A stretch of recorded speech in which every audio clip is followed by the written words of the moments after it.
তারপরে বসায় সত্য কথা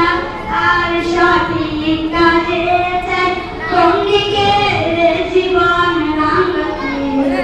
কথার কাজে চাই অপূর্ব মিল চাই জানার মানাতে সত্য কথা আর সঠিক কাজে চাই কোন দিকে জীবন রাঙাতে কথা